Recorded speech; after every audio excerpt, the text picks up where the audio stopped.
मैं रुक करता हूं। अलका जी, क्यों लगता है राहुल गांधी जी को कि देश बर्बाद हो गया है और नरेंद्र मोदी की सरकार जो है वो फूट डाल रही है, राज कर रही है? अभी आपने देखा बॉर्डर से जिस तरह की खबर आई, पूरी खबर स्ट्रैटेजी के नाते, इंडियन फोर्सेस के नाते हम नहीं बता सकते, लेकिन बड़ा हुआ है।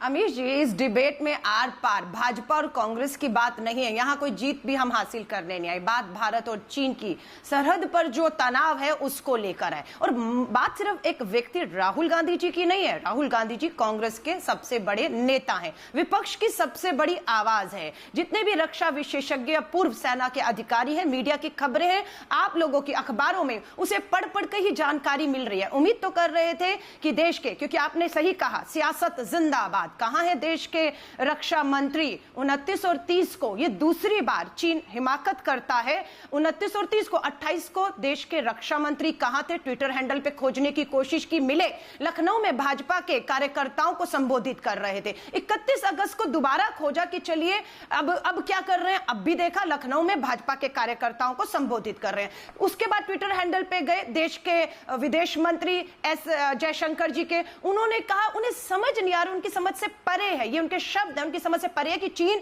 सेना लगातार 500, 2000 टैंक और परमाणु तक हथियारों की बात हो रही है। क्यों ला रहे हैं? उनकी समझ से परे है। उन्हें समझ नहीं आ रहा था कि वो, हमें लग रहा है हवन करने तो नहीं भेज रहे थे।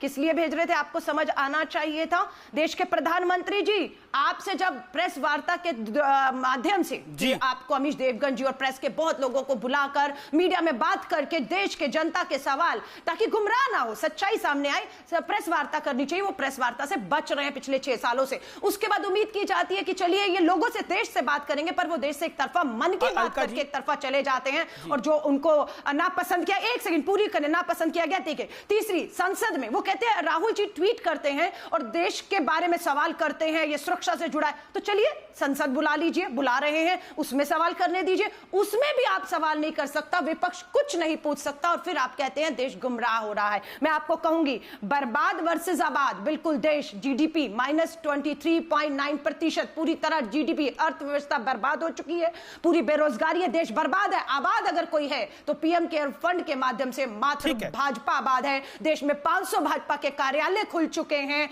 और उन्हें सिर्फ अपनी पार्टी और अपने नेता की पड़ी है। आबाद भारतीय जनता पार्टी है, बर्बाद देश है। ठीक है।